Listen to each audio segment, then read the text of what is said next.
We want to welcome you to our Peak Performance CEO and Business Leader event.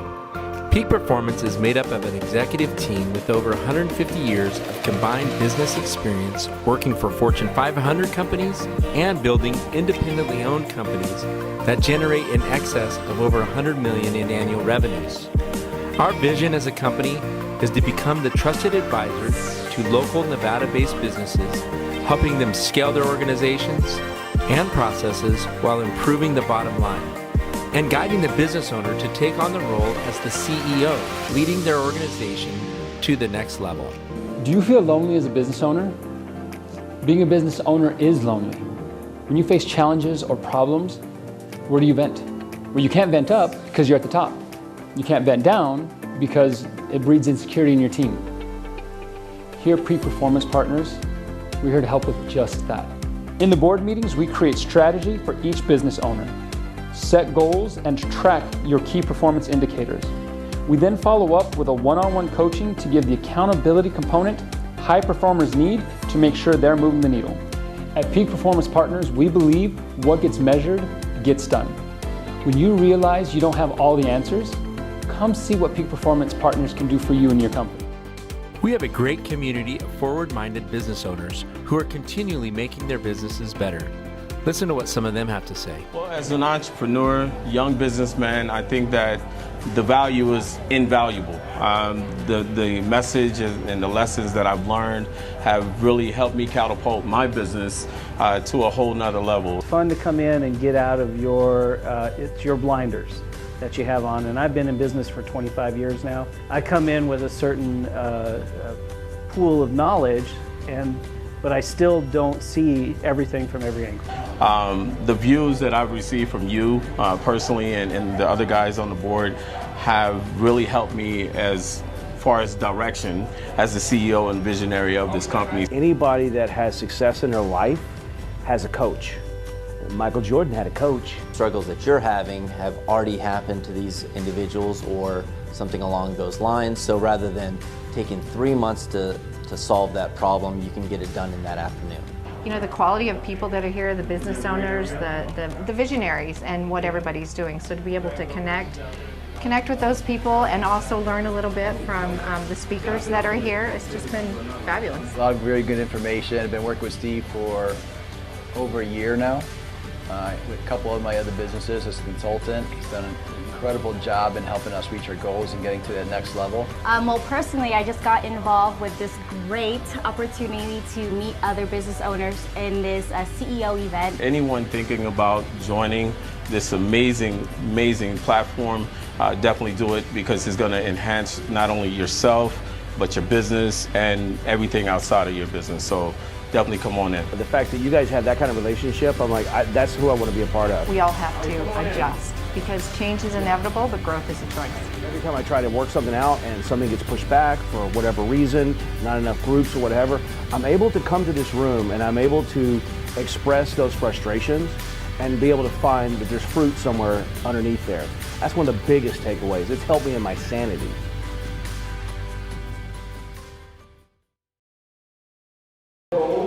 Track your key performance indicators. We then follow up with a one-on-one coaching to give the accountability component high performers need to make sure they're moving the needle. At Peak Performance Partners, we believe what gets measured gets done. When you realize you don't have all the answers, come see what Peak Performance Partners can do for you and your company. We have a great community of forward-minded business owners. Listen to what some of them have to say. As an entrepreneur, young businessman, I think that the value is invaluable.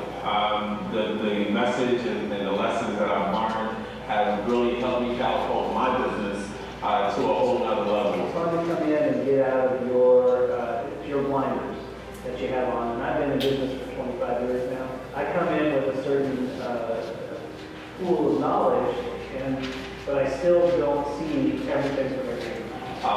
The views that I've received from you personally and the other guys on the board have really helped me as far as direction as the CEO and visionary of this company. Anybody that has success in their life has a coach. Michael Jordan had a coach. Individuals or something along those lines. So 3 months to solve that problem and get it done in that. You know, the quality of people that are here, the business owners, the visionaries, and what everybody's doing, to be able to connect with those people and also learn a little bit from the speakers that are here. It's fabulous. A lot of very good information. Been working with me for over a year now. A couple of my other businesses as a consultant. Incredible job in helping us reach your goals and getting to that next level. Well, personally, I just got involved with this great opportunity to meet other business owners in this CEO event. Anyone thinking about joining this amazing platform, definitely do it because it's going to enhance not only yourself, but your business and everything outside of your business. So definitely come on in. In fact, when you guys have that kind of relationship, I'm like, that's what I want to be a part of. We all have to be one of us because change is inevitable, but growth is hard. Every time I try to work something out and something gets pushed back for whatever reason, not enough groups or whatever, I'm able to come to this room and I'm able to express those frustrations and be able to find there's truth somewhere underneath there. That's one of the biggest takeaways. It's probably my sanity. All right.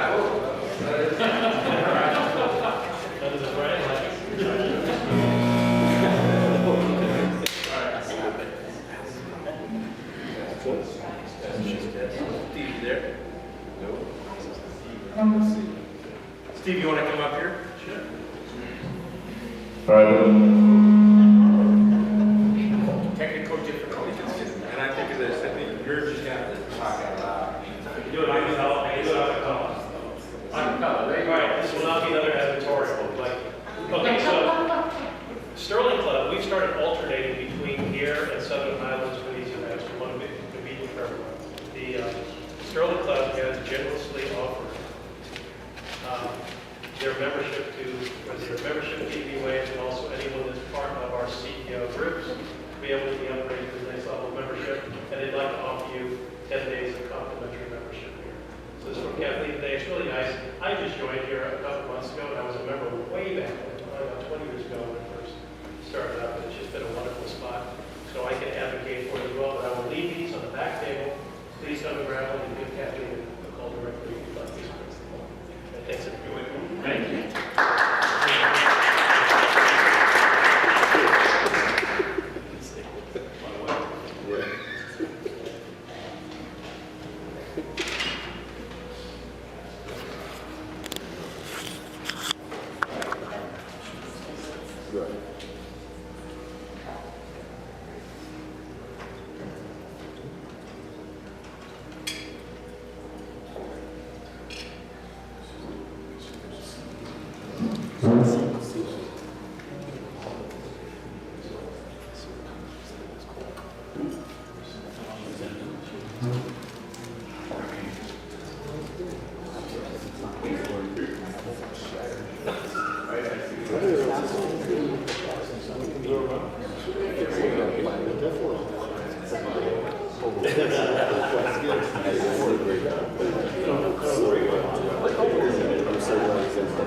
All right, Ken, you want to come up? I want to introduce Ken Ashworth.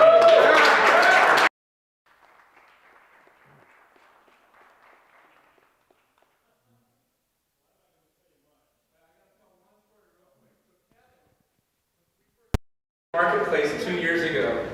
Kevin, he goes, hey, we got this lunch with this guy. He's got law firms, he's got accounting firms. We got to go meet him. So we go meet Mr. Ashworth here, and Ken's like, yeah, we get a call from this guy, Kevin. He's like, I just moved in from Orange County, starting our business.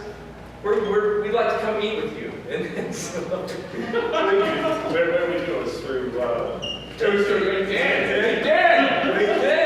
Right. So yeah, it was. He graciously took that lunch, and then here we are. It's been downhill ever since. So.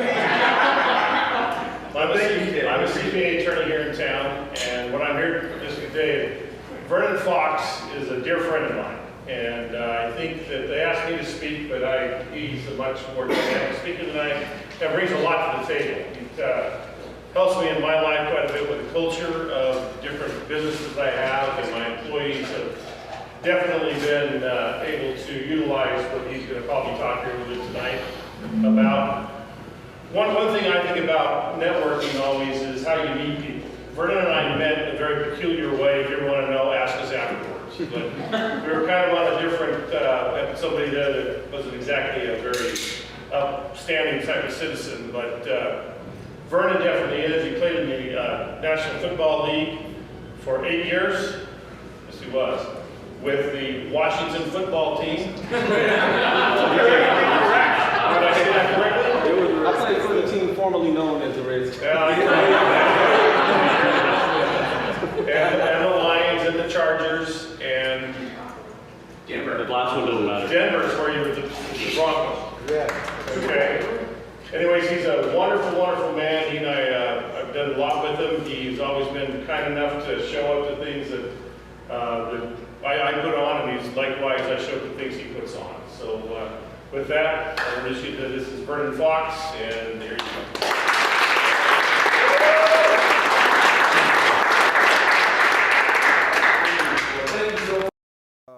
It is a tremendous privilege and an honor to be here today. I get excited about opportunities like this. I'm excited just to be somewhere because I don't know about you. I mean, I've been sitting in the house forever and not having an opportunity to go anywhere at all. And so it's good to be in a room of like-minded individuals that are highly ambitious and really just want to succeed. And that's what this thing is all about.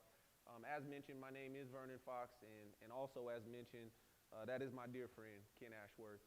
I'm so grateful to be connected to him and also for this opportunity today to Peak Performance Partners and what they're doing. I just want to say kudos. I had some time to do some research and find out a little bit about the business community and the things that, I don't know if you guys go by PPP, I'm good on acronyms, but what they're doing in the business community for business professionals and entrepreneurs and business owners is just phenomenal, and I'm certainly looking to gain more information about that and how it can help me in my new company, Culture Coach. So I'll tell you a little bit about myself, and I'll move around a little bit. I'll try my best not to stand in front of the screen and block the screen from everyone. But I was excited when I got the call and the opportunity to come and talk tonight. One of the things that I often ask when I get a chance to go places and speak, I say, well, you know, what do you want me to speak about and how long do I have? And they pretty much said, as long as you want and whatever you want to talk about. So that was right up my alley. I'm also a Pentecostal preacher, so put on your seatbelt and it'll be about 2 hours before we'll be done. I won't take up too much of your time, but I certainly want to share something that I feel will be useful and valuable to you. And I think during this time, particularly, there's a peculiar thing that's going on in the business world. And for those of us that are, you know, whether you're a CEO, you're a business professional, or you are a single proprietor, LLC, entrepreneur, whatever the case is, you know, we've all had some challenges and we've all had some things that we've had to redefine in the business world, and that's kind of where I come in. It's all about culture and development for me. One of the things that I love to do, whether it's with athletic teams and coaches or with corporate partners and businesses, is that I come in and I help kind of restructure things in regards to your culture. Let's talk about leadership development. You know, we talk about program development and procedures, all of those things that's going to make you better. And oftentimes, in order for you to get better, you're going to have to really kind of look inside and figure out, well, how are things going? Which are questions that sometimes we really don't ask when it comes to our business. In our personal lives, yeah, we kind of do our daily evaluations, but are we doing the same thing with our businesses? And so that's kind of what I want to talk to you about today. And today we're going to talk about the power of potential. And you may be wondering, okay, well, what is that all about? One of the things that I like to do is I like to self-scout. You know, we talked about that introspective look.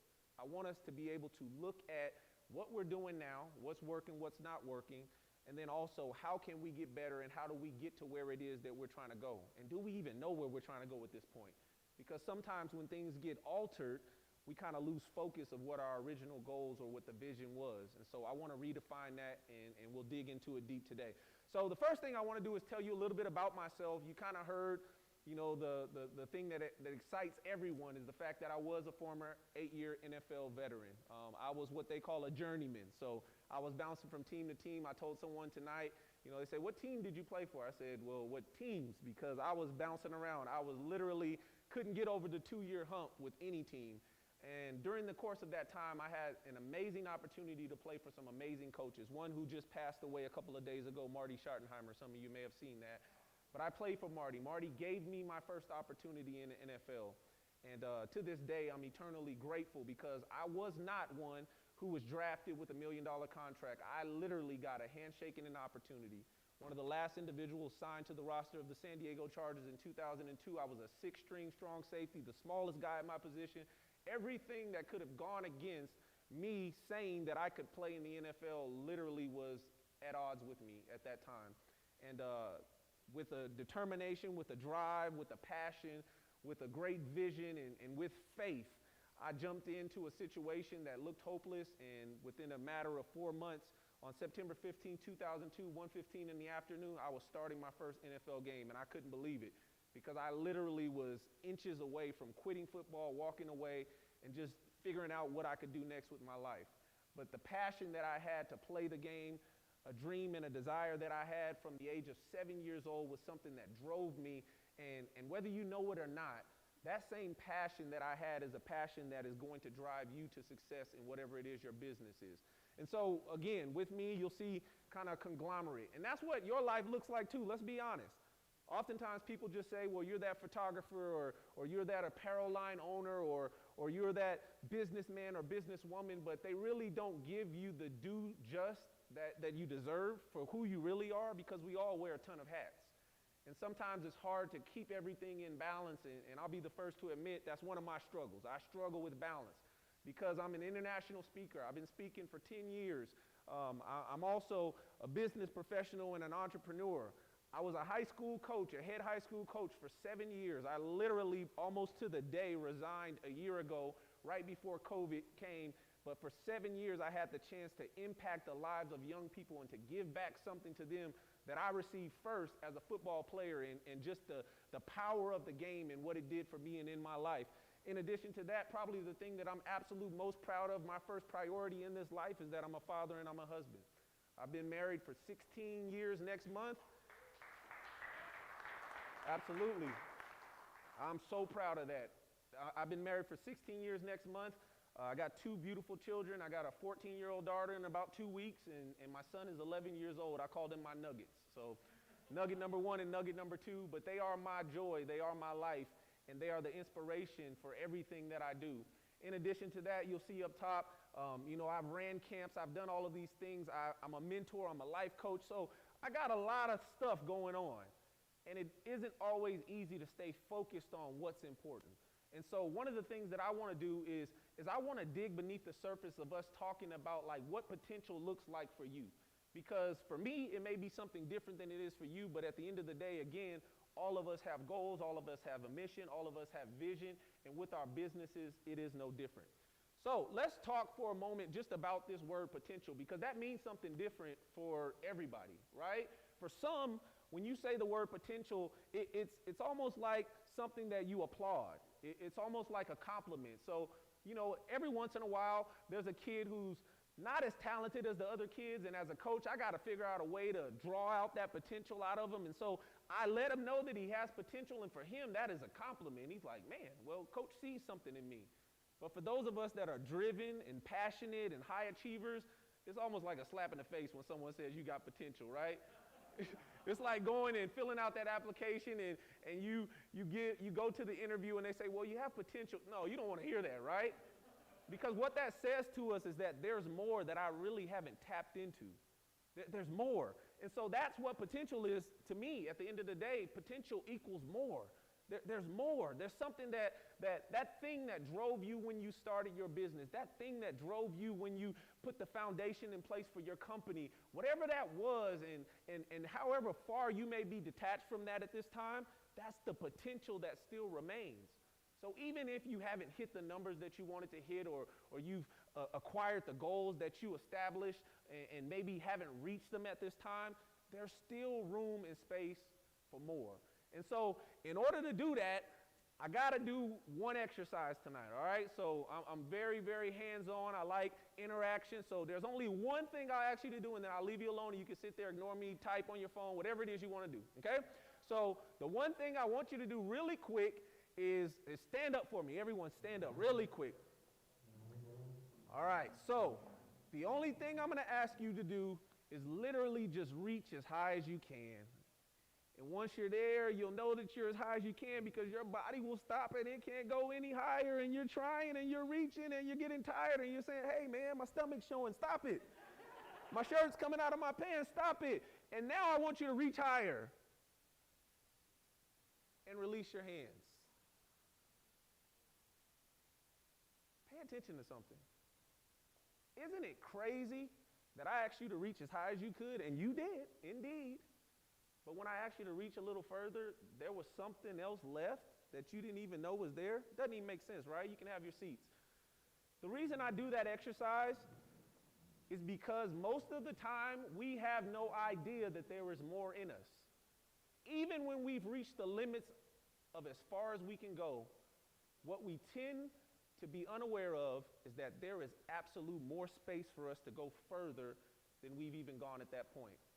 And so that's part of what I want to do today.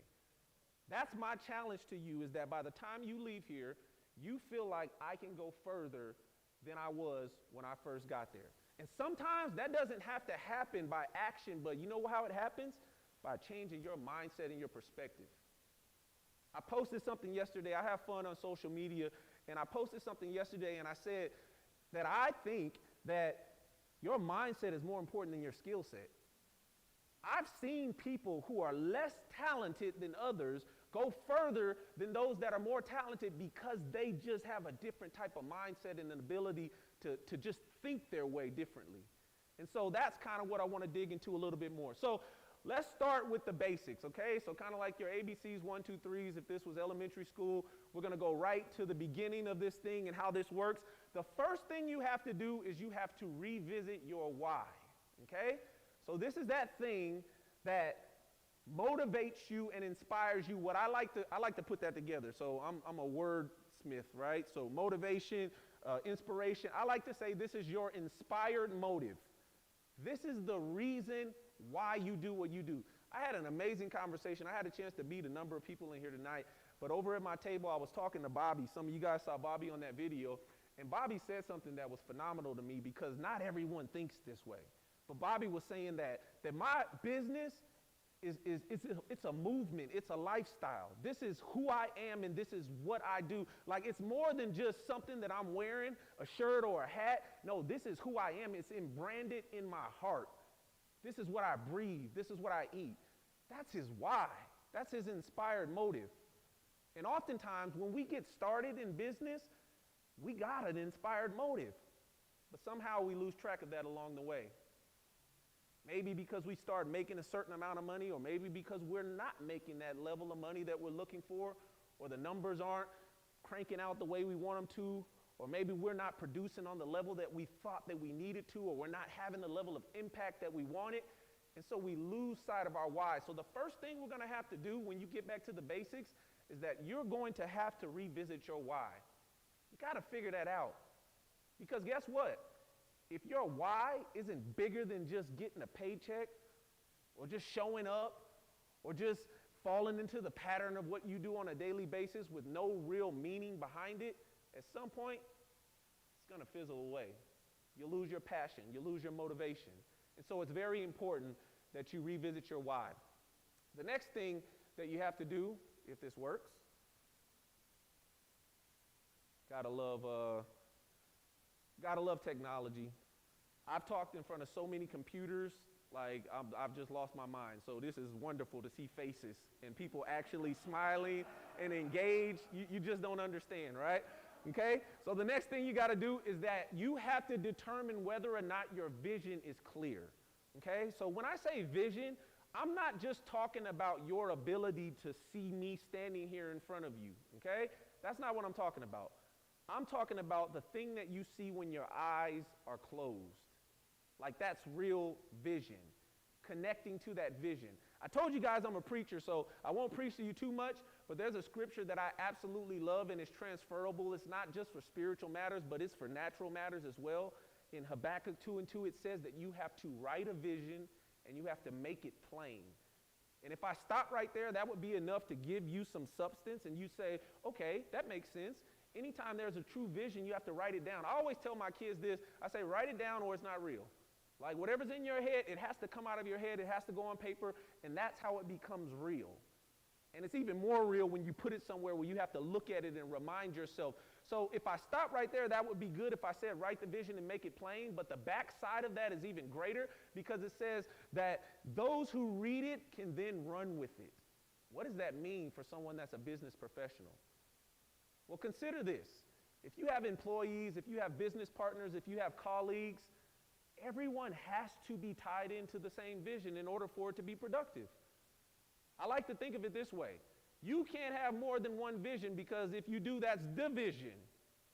There has to be one single vision, and everyone has to be tied into it.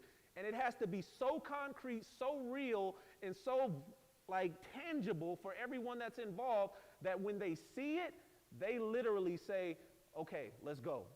Let's move. You run with that vision. So my question to you is your vision clear at this point? Do you need to reestablish that? Do you need to reset the boundaries around your vision? Do you need to visit that? That's what I like to do when I come in and I do these culture shock analysis with companies or with teams. I say, what is your vision? And you would be shocked to believe that people can't even express what that is. That has to be something that you know every single day because that's going to be a part of your inspired motive, why you do what you do. And then the last thing is that I have to ask you, is your mission stable? So the difference between your mission and your vision is kind of why you do, and then your mission is what you do. And it's very distinct difference. And anyone that starts anything, you got to have a mission, right? That's why people say, what's your mission statement? What do you stand for? What do you represent? Why do you do what you do? In every company, every business, I don't care if all you do is go out and scoop poop. There has to be a mission connected with it. There has to be something that differentiates you and that sets you apart, that people can see and say, I love that. I like what they're doing. I want to be a part of that. Because if there are 50,000 pooper scoopers, you got to be the one that stands out, right? And so we have to do those things. We got to figure out the why, the vision, and the mission. All right, the next thing that we have to do is that we have to self-scout. Now, I love this because now we get into the football part of things, right? Because as an athlete, I attribute everything to athletics because it is really just life for me. And so as a coach, one of the things that I recognized very quickly is that while I had the ability to study film and to study my opponent and to know what my opponent was doing, and all of you guys do that, right? Whether you know it or not, looking at Instagram is studying your opponents. Because you're looking at everyone that's in your industry, what they're doing, how they do it. You know, I'm sure my man Bobby's paying attention to what Nike's doing, what Adidas is doing. He's looking at all of those things. You got to pay attention to what the competition's doing, but how often do you look at what you're doing? How often do you reconnect to how we're doing things, and are we even connected with our purpose and the things that we've established and our foundation? Like, are we going in the right direction? And self-scouting is what does that. One of the things I realized when I was coaching is that I would study the film, and I think that was kind of a leg up we had on other teams, is that, you know, I had the experience of playing at the highest level of competitive football in the world. I had other coaches that had that experience as well. I think about 85% of my staff had played college football, so we knew how to study football. We'd study and we'd break our opponents down. And the other part of it that I realized was vitally important, as important as studying our opponent, is like studying ourselves. So like every 3 or 4 weeks, I'd go and I'd look at the things that we're doing, and I'd say, bro, we're wasting time. Like, we need to take this out of the game plan. Like, we'll run this play 10 times, and it's only gotten us 1 first down. Like, this is a waste of time. Let's take it out. And if I hadn't self-scouted, I wouldn't know that. And vice versa. I look and I say, well, man, this play works every time we do it. So let's add that back in. And that's what you have to do. You got to figure out what's working, what's not working. How can we make things better? Because that's what it's all about when you're evaluating your business. And you got to be honest when you do that. You have to. Nobody likes the honesty of looking at what you're not good at, right? One of the things that my wife was telling me the other day, she was just like, all right, it's time that we sit down and budget again. I don't want to budget nothing, right? You know what budget means. It's going to be some cutback somewhere. That's what budget turns into every time. I don't remember the last time I sat down to work on a budget and all of a sudden we were like, oh man, we got an extra $250 a month. No way. I got to figure out how to find another $250. So you got to be honest in your evaluation and looking at how you do things and the way that you've been doing it. Okay? You got to highlight the good. Okay? I just said that. It's vitally important that you pay attention to what you're doing well. Give yourself some credit, right? Look at the things that are working. Pay attention to the things that have been productive and the things that get engagement, the things that your customers or your clients are really holding on to. It's very important that you pay attention to that. Because sometimes I think our passions kind of get in the way of productivity. So instead of looking at what we're doing well, we look at what we would rather be doing. And sometimes that blinds us and it kind of builds a facade, and so we can never really be as productive as we can be. So very important that you highlight the good. And then obviously the last thing from a very obvious standpoint is to target the bad, okay? And that's what we did even when we studied our opponents. So if we were playing against, for those of you that are from Las Vegas, like anybody knows that the big brother in town was Bishop Gorman. And so if you were playing against Bishop Gorman, you pretty much knew that they were good at everything. And so what you had to try and do was to try and eliminate or at least dumb down what they were good at and disarm them in some ways. And the things that they were bad at, you had to highlight it. Okay? And so it is the exact opposite of what you're doing for yourself. You want to target that bad, and you need to make changes. You need to remove things. That's what we did at halftime as a coach, right? I'd go in and I'd say, okay, so here are all the things that we're doing well. Here are the things we're doing bad. These are the changes we got to make, and we got 5 minutes to do it. And in business, you got to kind of do the same thing sometimes. Sometimes it requires some tough changes. Sometimes you got to make personnel changes. Maybe someone's not doing their job the way that they need to. And maybe it's not always that they have to be removed, but maybe they need to be repositioned. Put them in a place where they can actually be productive. That's your job. Your job is to find out how you can put people in position to succeed. And guess what? It doesn't just help that person. It helps the entire organization. It helps the entire business. All righty. So after the self-scouting, then the other thing you got to do is you got a game plan. Okay? So that's what you do every single week. As a coach, that's what we do. We put a game plan together. We study our opponent. We say, here, this is what they do well. This is what they do bad. Those are the guys we got to watch out for. These are the ones we got to take advantage of. We figure out all of that, and we put a game plan together. In the world of sports, this is called your X's and your O's. And for you, it is no different. You got to have a game plan. I like to call it my culture plan, right? So like your business plan, you got to have a culture plan. You got to have a plan in place that's going to position you to accomplish all of those things we talked about in the beginning. So it works all together. It's a system. Once you have your mission and your vision established, now you got to figure out what's the game plan in order for us to accomplish this and to stay in line with who we say we are as a company, as a business structure, as a brand. Okay? Very important. And the way we go about doing that is a few ways. The first thing is that you have to set realistic goals. Caveat word, realistic. Be realistic. Think about the state of business now considering COVID. For some people are doing phenomenal. I talk to people all the time and they're just like, man, I haven't lost a beat. Like business is better than it's ever been. And I wish they can give me the magic juice or whatever they drank to make that happen. But for some people that is the case. But for many others, it's not. And it requires adjustments. It requires changes. It requires strategy, okay? And so you got to set realistic goals. Maybe the numbers that you were aiming at in the first quarter of last year are not the numbers that you can aim at in the first quarter of 2021. You got to be realistic. Okay, so based upon these factors, based upon the market, based upon the climate and everything that we've seen happen up until this point, this is what we can do to get to this place. So it's realistic. You got to make sure that you're staying realistic in those goals. And then establish benchmarks, okay? So you got to put like places in line, and also you got to give yourself measurables. So, okay, in the first quarter, this is what we want to get to. This is what we want to, maybe you don't get to where you want it to go, then you just go back and you reestablish. And that realism and the experience that you've gained along the way is going to help you in establishing all of those things. But it's vitally important that you sit down and that you do these things. You got to establish benchmarks. I like to say this personally.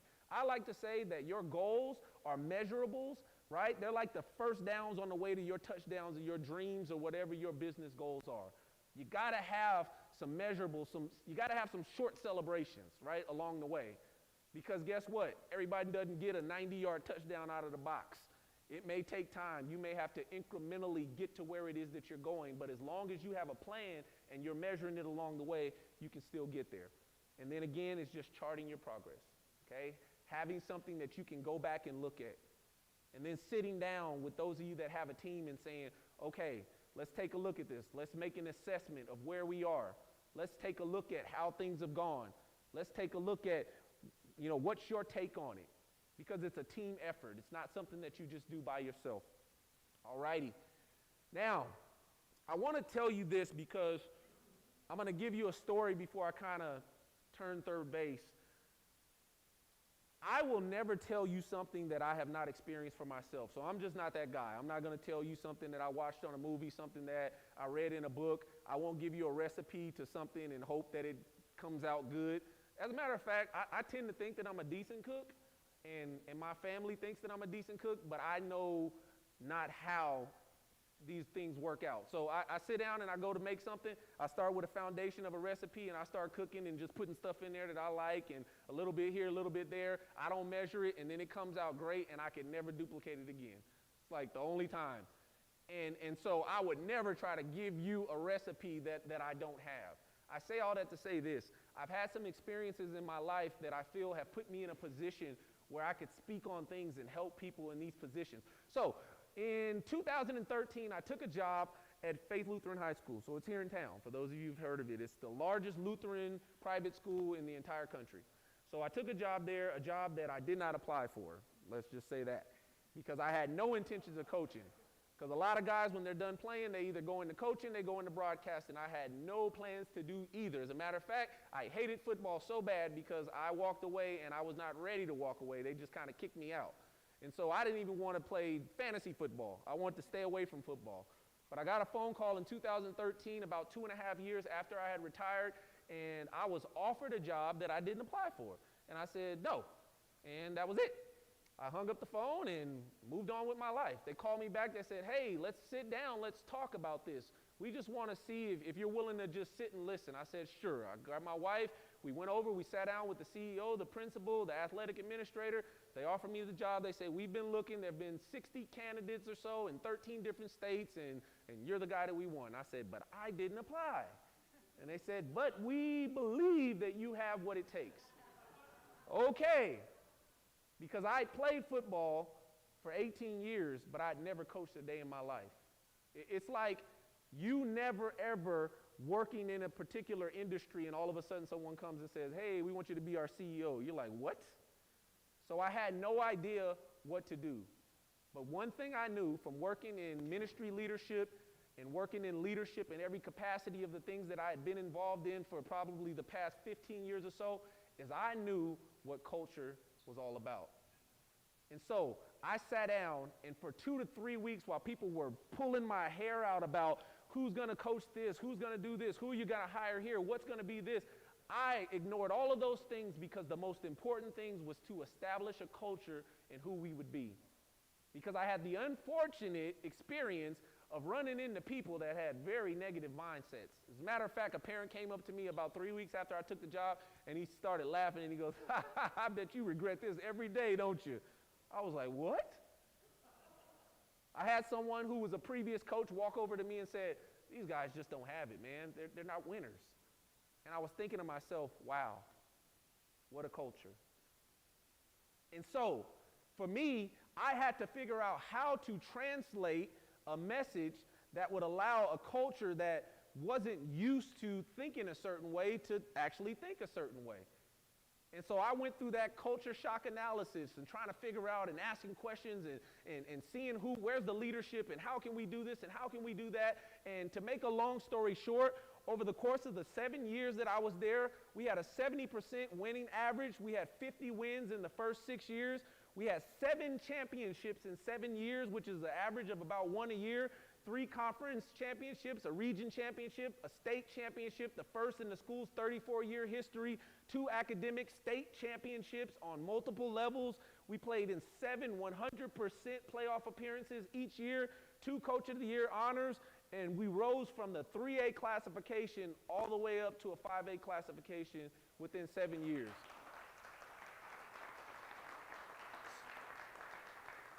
So one of the things I really struggle with is like feeling like I'm bragging on myself, because I'm not. I promise. I'm telling you this because I just want you to believe that you can change the culture. I want you to believe that you have the ability to even change the potential that's available to you. Here's the thing you got to think about. One day I'm standing in, what's the place that I really love to go to? Cafe Rio. So I'm in Cafe Rio. I don't think Cafe Rio's door's been open in forever. But I was in Cafe Rio, and this was maybe about a month after the state championship game. And a guy walks over to me and he goes, "Hey, you're that coach from, Faith Lutheran or whatever. I saw you on the news." And I was like, "Yeah, it's ironic that more people know who I am for being the coach than being in the NFL for almost a decade. It's crazy." So he walks over to me and he goes, "Hey, you're that coach?" And I said, "Yes, I am." And he goes, "Man, amazing job over there." He goes, that's pretty awesome, man. I'm feeling good." And I'm like, "Thank you." And he goes, "Man, the thing I love most, man, is just how you came in there and you just went out and recruited and got these good players over there." And I said, "Wait a minute, before you go any further." I said, the same guys that were in the locker room when I walked in April of 2013 were the same guys that held up the trophy in November of 2013. You know why? Because there was potential available that we hadn't tapped into. I didn't need new players. I didn't need to flip the table over and completely revamp all of the, no, we had to change some policies, some procedures. We had to change some mindsets. But guess what? It didn't require me to change personnel and to change people. It required me to change the way people thought. And so all of this stuff happened in that time, and before my computer dies, we started out that season, we lost the first game, we lost the second game, and I said, uh-oh. We lost the first game really bad too. So I walk over and I'm looking in the faces of the young men after the game, and we're looking at one another and they're looking back at me, and I see the disappointment on their faces, and they look just floored to the ground. And I'm thinking, oh man, how do I get them to continue to believe in something? And one of the coaches that was on my staff, he walked over to me and he says, "You know what we do? We just stay the course." And I said, "You're right." Because we had confidence in the culture that we had set. And all we needed was just a break. All we needed was an opportunity to succeed. And the next week we went out and we won a game, and it was amazing. I still got the ball. My first win as a head high school football coach, and I was excited, and the team wasn't that good, but it didn't matter. We won. And the next week we went out and we won again. And then we won again. I was like, whoa, this is crazy. And winning became a habit. You know why? Because it was a part of the culture. Everyone believed, everyone expected to win. It wasn't something that just happened on accident. Success doesn't happen on accident. You got to be intentional about success. You have to go through the process. You have to do the hard work. You got to do the game planning. You got to set the mission. You got to set the vision. And then we won another game and another game and another game. And then we played against teams that were 10 times more talented than us. And we found a way to win another game and another game. And this moment here is when we won a state championship. 12 wins in a row. First one in the school's 34-year history. And it came from a culture change. So when it's all said and done, you're talking to someone who knew nothing about coaching, had no idea what I was doing. But I knew about installing a plan of belief, installing something that was tangible, giving tools. I'm not one of those people that just stands up here and I want to tell you about all the good stuff that I've done in my life and make me feel good about myself and you clap for me and pat me on my back. It's not about that for me. It's about me helping you. And I can't help you if I just give you motivation and inspiration, but I don't give you tools. And so that's what it's all about, is giving you the tangible tools. And obviously I can't do that in the time here that I have.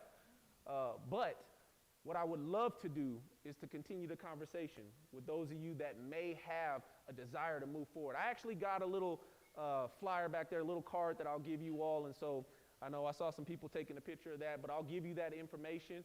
But I would love to connect with you. I'd love just to have a conversation. And that doesn't cost anything, right?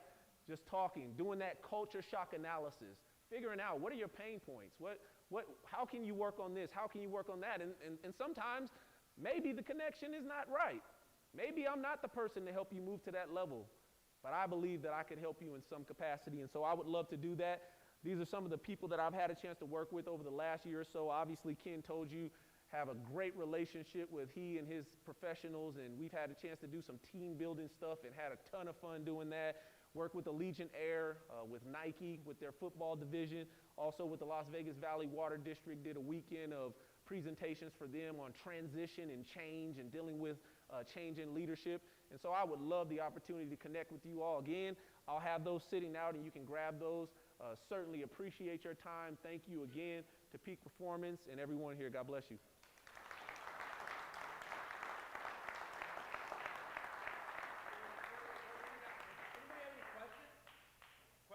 Yeah.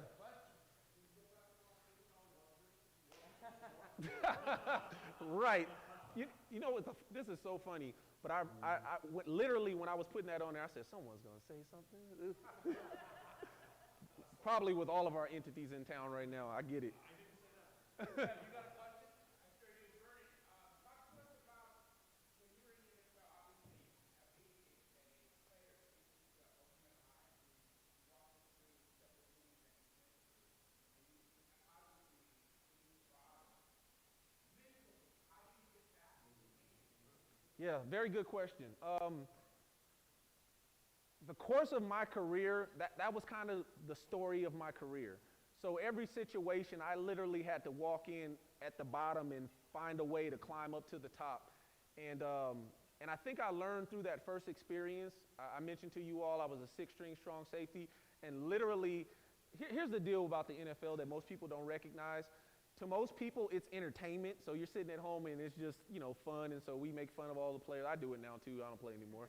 And so we make fun of the players and the coaches and the decisions and all of that stuff. But what you fail to realize is that it's a business. And those men are out there literally fighting for their livelihood. And you can lose your job from one bad performance. And so the level of pressure and stress that comes with that is just insurmountable. It's hard to even explain. And so one of the things I learned very quickly is that it was a business. And so it didn't matter how good I was, how good I wasn't. There were times where I'd play in front of a guy. At one time, I was a part of a team. I won't say which team or who the player was, but I was a part of a team where a guy at the time in the position I played, he was the highest paid player at that position in the history of the NFL. He got like a $40 million contract or something. And after like 5 games, they sat him on the bench and I went in and I played the rest of the season, started, and I wasn't making $1 million. So I learned very quickly, this is a business. And so to answer your question, I think the thing that helped me to keep perspective at all times was just to control what I can control. When you think about that from the perspective of business and where we are right now, consider this. You can't control a pandemic. You can't control the governor's orders. You can't control all of these things that are going to hinder your productivity and how you move. And so what you can do is you can pivot, you can adjust, you can be flexible, and you can control what you can control and still put yourself in a position that you can still be successful, if that makes sense. Awesome. Any other questions?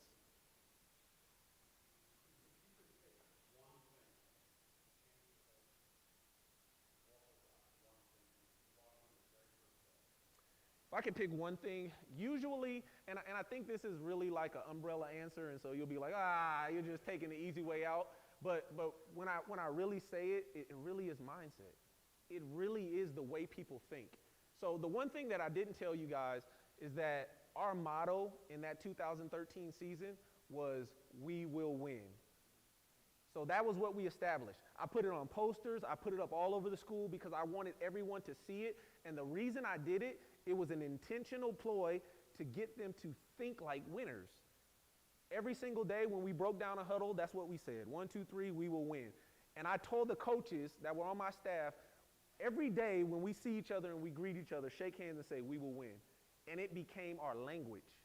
It became the way that we went about doing things. Our expectation level rose, our mindsets changed, and as our mindsets changed, that's why when we were in the midst of those games where we were outmatched and we had no business beating teams, even if we started out and they were beating our heads in, I knew we had a chance to win because we expected to win. We were crazy enough to think that we could beat anybody. I used to tell those guys, like, I don't know how to prepare to lose. Like, there's some coaches in town and they'll say, well, when we play those guys, we just try to, like, figure out ways that we can, outscore them in one quarter. I don't know how to do that. If Mike Tyson came in here right now and said, I win to fight you, I would say, let's fight. And I would think that I got a chance to win even though I don't. He'd kill me, right? But I promise you, I'm going to think that I can win. And that's the biggest thing with culture change, is that you have to adjust and shift the mindset of the way people think. And there are intricate ways you can do that. You know what I mean? There are tangible tools that you can do to cause people to do that. So it's more than just saying you got to think different. You have to habitually do things and build patterns that people can begin to believe in. And part of that is just laying out a vision. Like saying, hey, this is who we are. Everyone has to subscribe to this. And it works. Anyone else? All right. Well, thank you. Yeah. Yes, sir.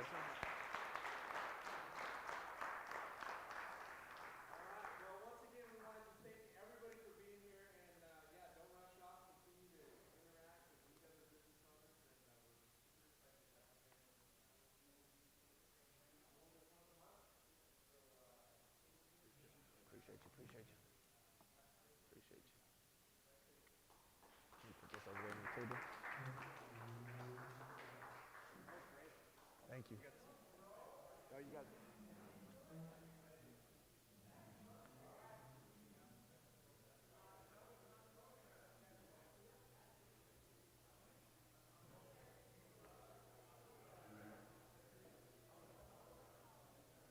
Thank you so much. It's really cool when you walk through the office and the culture is there.